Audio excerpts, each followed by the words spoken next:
Hello and welcome to this week's episode of the Pages to Pixels podcast, where we talk about new movies every week. I'm Rohan, And I'm Kevin. and today we want to talk about Until Dawn. It's a new video game adaptation, which basically tracks a group of friends trying to find, well, at least the main character, she's trying to find her sister who went missing. And they go to the location, and they find out that they are stuck in a time loop where they will be killed every single night, and the only way to get out is to survive until dawn.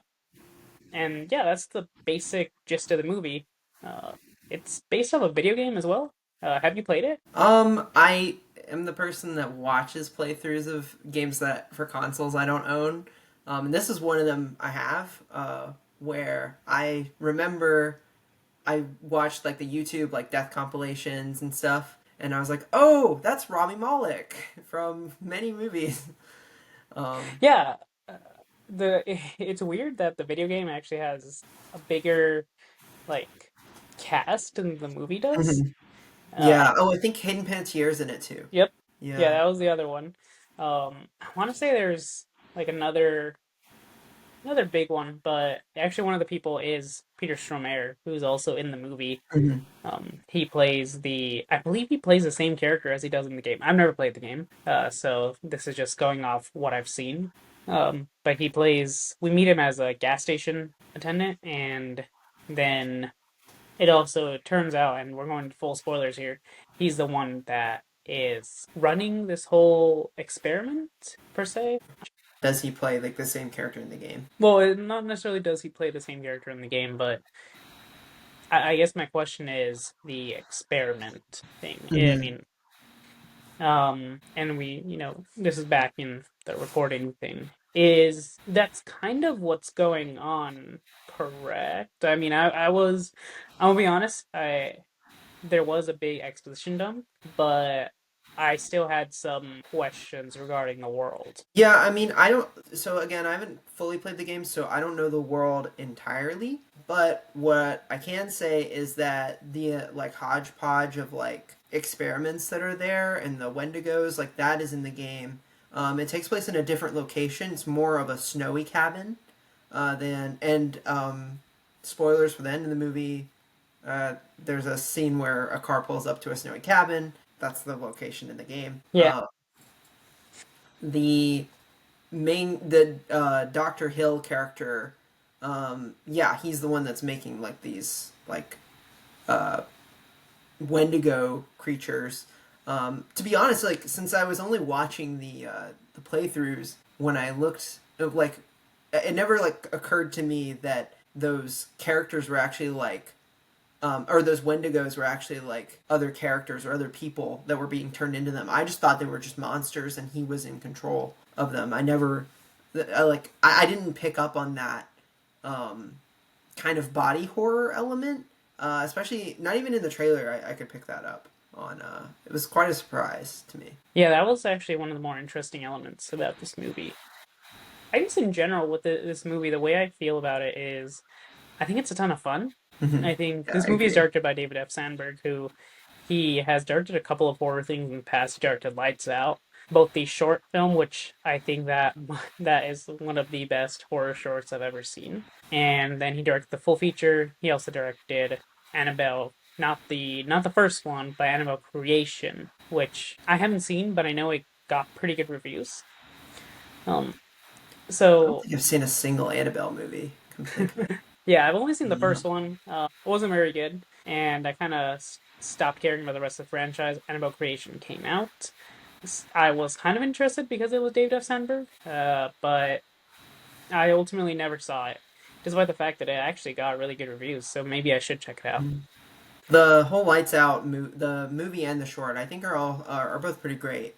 Yeah, I think I like the short more, but me too. only because it has that like old, like oh, you're browsing YouTube at 1 a.m. and then you're watching a scary video that makes you like really want to go back to bed. Uh-huh. Yeah. And the reason I keep bringing him up is because I think he's really good at just creating scary sequences. Hmm. Um, Yeah, I like agree.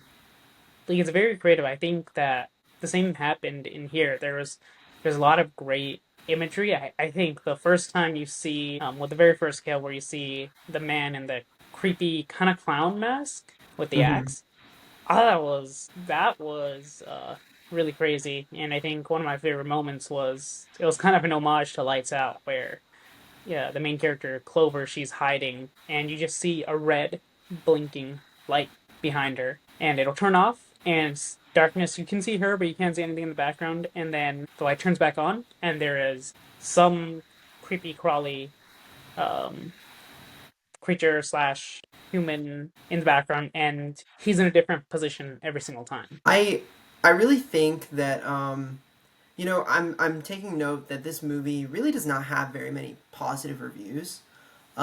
And but if it's one thing that I'm like definitely taking away from it is that Sandberg as a director uh, is very like good at his craft, like the horror elements, and making it into something fun. I agree. I really love that sequence in the dark with the light blinking back and forth. I thought it was a really well done scene. Another one that I feel like doesn't kind of was one of the more really fun elements of the movie was there's this like found footage aspect, and I feel like that brought the movie closer to the games. And it was only a short scene, but you get a lot out of it. You get a lot of comedic moments with the guy like hacking at this like Why won't you Wendigo's die? head.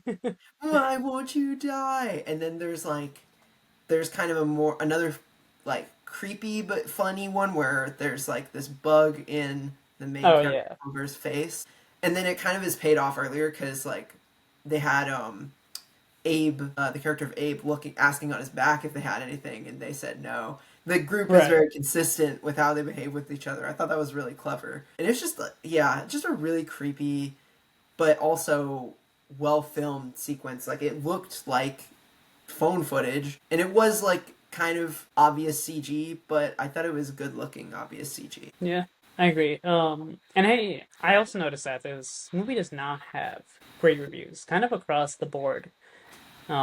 Most of the reviews are, I mean, if you really read the reviews, they're not like, oh my God, this is the worst movie ever made, but they're not positive either. Most of Yeah. them say that, hey, this movie it's just not that good. And in my opinion, for me, the bar for a horror movie like this is are the sequences well done. In my opinion, they were, and I like the movie. Everything else just elevates it. That said, while thinking about why I don't necessarily consider this to be at the level of some other great horror movies, it's one of the things that I came back to was the characters. I don't think they're bad, but I don't think they're all that well developed. And Yeah, I while agree. the night resets, I feel like the characters also reset, and that's what I don't like about it. I mean, they do retain their memories. I guess what I would be asking is what part of them resets for you for that reason, because the way that I interpret it was they were learning more, and kind of learning how to trust one another and also gaining distrust. That mainly happens with Nina and Abe, where she like turns on him, but he's been arguing the whole movie that like they need to just abandon their friends and it's everyone for themselves. Um, I, I agree with your opinion on the characters being like not very well developed, but I wouldn't say that I agree with that element. Um, I mean, I think Nina and Abe is the perfect example of this. I think there should have been more of stuff like that because there is that moment where Abe says, "Hey, let Clover die. Let's get out of here." The guy, um, Peter Stormare said that, "Hey, one of your friends has to die, and the rest of you can leave." Of course, they don't agree. They say, "No, it's all of us or none of us."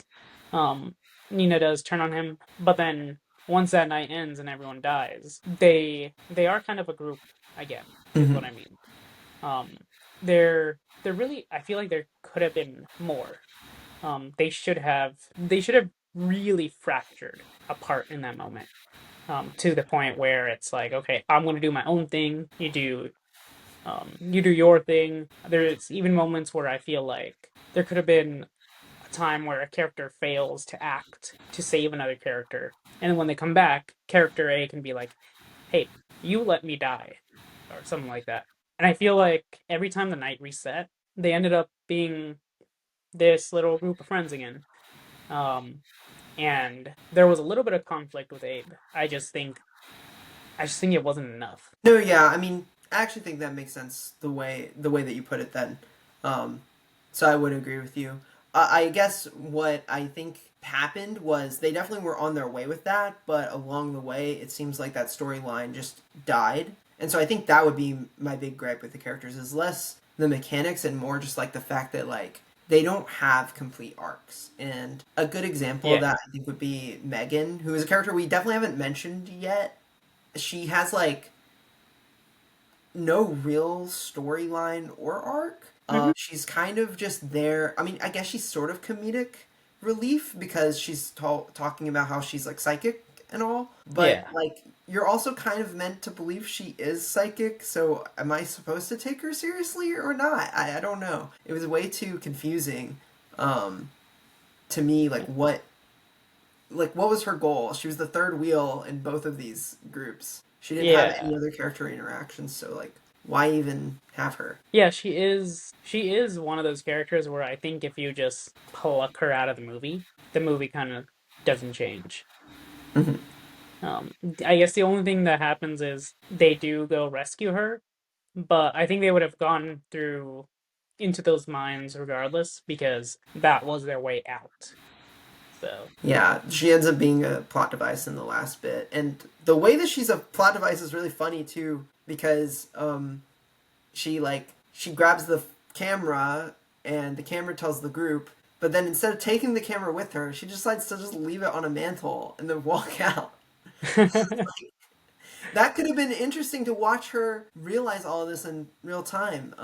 yeah, it was a bit of a missed opportunity. Mhm. That is another issue that I have where every night um you learn a little bit more about the world and the history, but it really does not feel like the characters get any closer to figuring out how to escape, other than the fact that they gotta stay there until dawn, or they gotta stay alive until dawn, I should say. Mhm. And I think, especially being a video game, I feel like the whole thing with video games is like you're playing a level, it's like, ah, I died, but I know a little bit what to do next. And then it's like you get past the part where you died, and then okay, you died again. But you're a little bit better now. And I don't think this movie really captured that. I also think that um, there's an element of the plot that I'm a bit confused about, which is how did they confirm beating it in the movie? Because I think there's a bit of a flaw. They say like, oh, I mean, I guess what I'm trying to say is that uh, at one point the characters are all like there's one character alive until dawn, but then Dr. Hill comes out and is basically like, "Oh, it's not that easy." Yeah. And then she explodes anyway because she drank the water. Now, obviously, she would have died anyway. But I guess what I mean is they end up killing Dr. Hill, but like, how would the what if they didn't kill Dr. Hill? Would they have won? Like, it doesn't really like I don't really Yeah. understand the mechanics of it. Yeah. I feel like if you really dig into the mechanics, there's a lot of kind of questions that'll come up, which is, I mean, I don't know if we get allusions to actual supernatural beings. It just feels like the fear turns people into the Wendigos. Hmm. So that's there. How does the time actually reset? That's never like fully explained.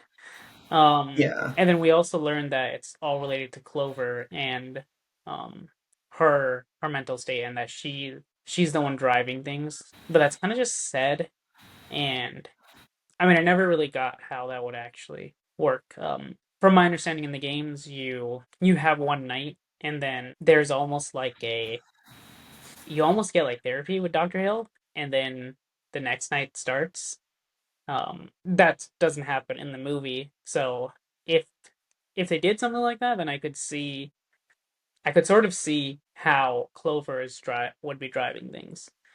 Yeah, Um, and it's not like Clover's in the game anyway. mhm, okay, yeah, I didn't know if any of the characters were consistent or not. Yeah, I'm not entirely sure about that because it's also just a larger group of people, which I think that might be where the games have like a big leg up on the movie. I mean, the game's always going to have a leg up whenever you make these adaptations. There's never any one to one perfect game or anything adaptation. Same thing with books.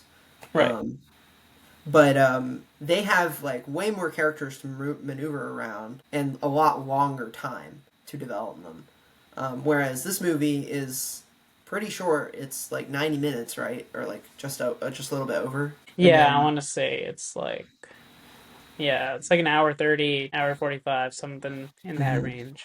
and then or at least that's how it felt. It definitely felt like a quick movie. Unlike Sinners, which like you feel the length of Sinners for sure. Yeah.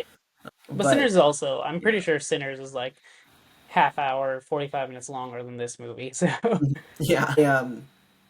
I think this movie could have definitely benefited from a bit more time. But that said, I also think the quick pace makes the movie really easy to throw on and just be like, yeah, I'm gonna go out and watch a movie where a bunch of people are gonna get killed and laugh, and that's all. I guess I wasn't laughing that much. The humor did not land a lot. yeah, I agree with you there because do think if the trade-off is, hey, they explain the world better and they have better character development, but as a result, slower, um, it's a much slower movie that isn't as exciting. I don't know if I would take that because again, I went into this movie just, hey, I hope this horror sequences are cool, entertaining. Everything else is just like extra. Mm-hmm. Yeah, I think that it is kind of hitting just like horror movie beats throughout the movie, but still doing it in a clever way. Like Yeah, I think, I think they make the most out of the fact that their characters can die multiple times, yeah, which is smart. Like this, whoever the creative team behind it was like, we have to make this gruesome but also funny, and I think that they balanced it pretty well. yep, I would agree. I want to talk about other game elements just for a minute because one of the big aspects of Until Dawn is that it is a game where your decisions and quick time events um, actually change the story. So like it impacts if a character lives or dies, but it also impacts like when that happens. And then certain characters being alive in some moments actually help characters in other moments. And I think again we're talking about missed opportunities in the movie. I think the big reason why maybe fans are not too into this is because those quick time events are not really that kind of like optional style of storytelling is not really present in the movie. Um, and so, yeah, I did want to mention that. Yeah, that I did hear something like that about the game. Um, so it is interesting because in the I guess what you're saying is the user or the player does actually drive a lot of the story forward. Um, and if the player is a character, then it is the character driving the story forward. And I think going back to a little bit of the disconnect with the characters is I don't until the very last night, it doesn't feel like the characters of this movie are driving it forward. You just know that they're gonna die and it's gonna reset. And yeah, you're gonna get a bunch of really cool sequences until the very last night where they're actually um, taking action. Yeah, and so I wonder if this brings up more of a question of, well, it would have been difficult. It's probably too difficult for them to like implement because of probably like budget or just time. Right. But they do sneak in one thing where Clover's like tripping over a rock, and then there's like kind of like a musical beat, like a very like low beat where she's like it seems like she's gonna hit it, but then she misses it, and then it's like right in front of her.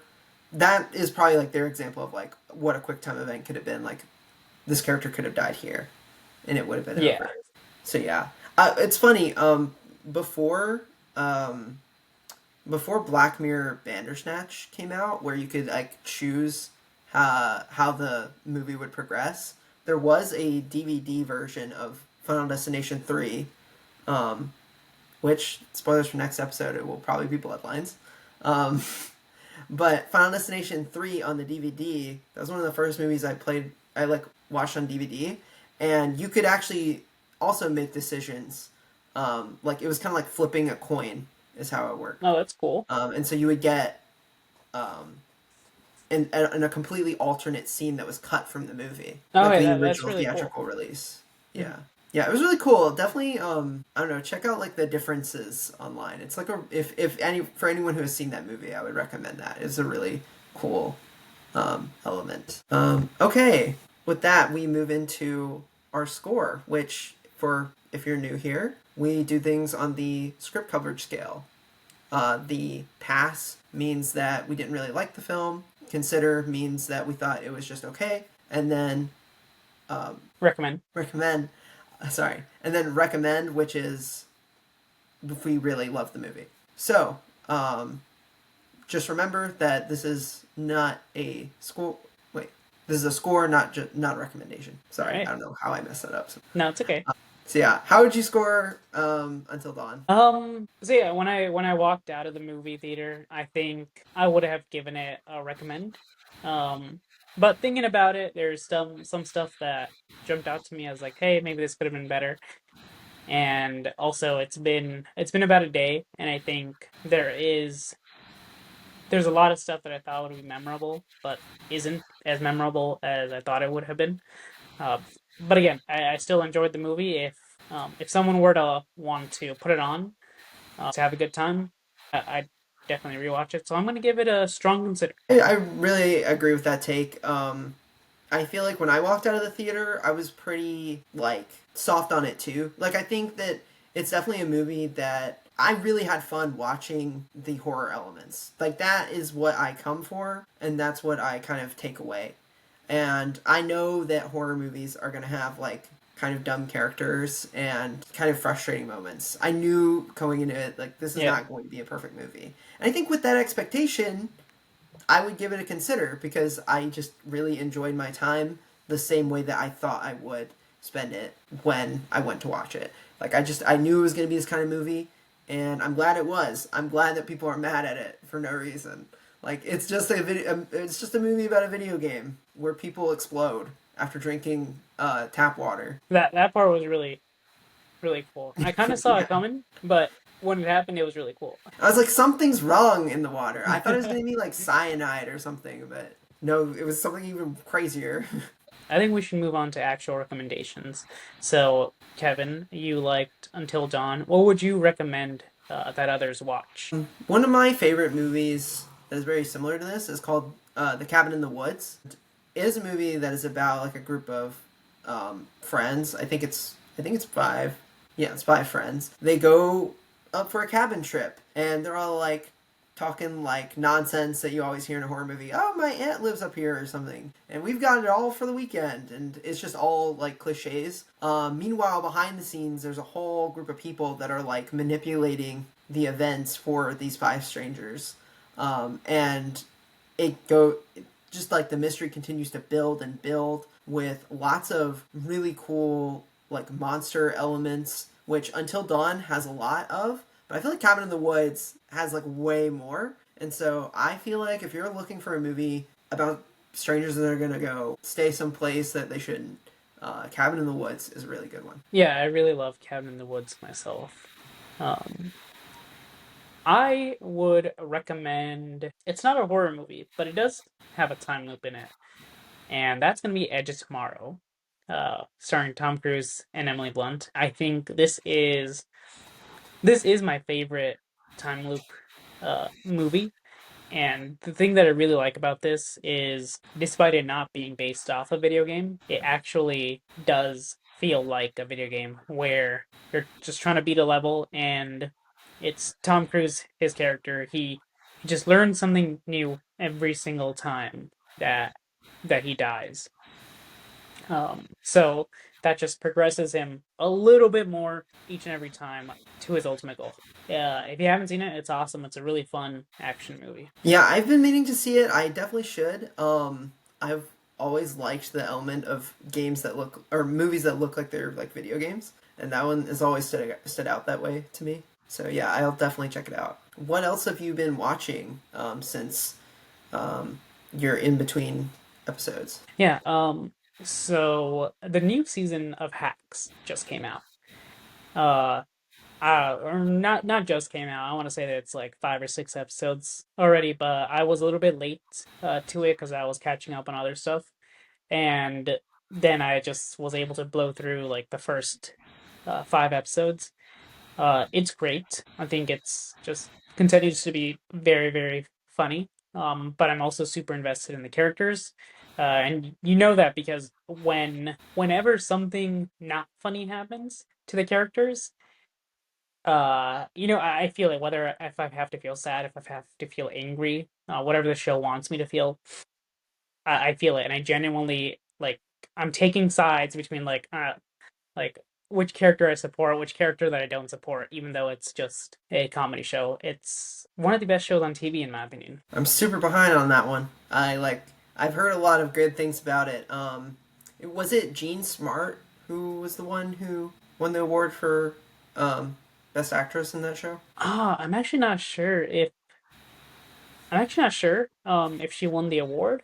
Um, I know Mm, she's for I could be sure saying it nominated, correctly. but she could have won it. The show did win the Emmy. Not for this season. Obviously, this season is still going, but for last season, they won the Emmy for best comedy. Do you think it's going to be up against the Bear again? Probably. The Bear is always a contender. I expected the Bear to win it last year, but it was Hacks, and I couldn't be happier. That's awesome. I'll definitely check it out. I want to see how the two kind of compare, even though they're not really similar shows. But Yeah. so I have been watching, and you'll be happy to know this. The first Slam Dunk, which is one that you either recommended or said that you had watched. I think it was a recommendation for another movie, but I could be misremembering. Still, sorry. Yeah. No, go ahead. Okay. Yeah, so I really enjoyed it. I'm not really someone who's seen a lot of like sports drama movies, but this one's like really cool. It's animated and based off of the old anime, and what I just loved about the movie was actually just every single sports sequence. Every way that is animated is Yeah. great, and I think that they really tie the characters together really well at the end of the story. So for me, it was a slam dunk. Yes. Yeah, I agree. The first Slam Dunk is just an awesome movie. It's also just super emotional and heartfelt as well. Yeah, it was great. I really had a good time with it. I honestly was really impressed with how everything was animated. That we come to an end for this week's episode of the Pages to Pixels podcast. My name is Kevin, I'm Rohan. and stay tuned next week where we'll be covering another movie. Thank you. Thank you.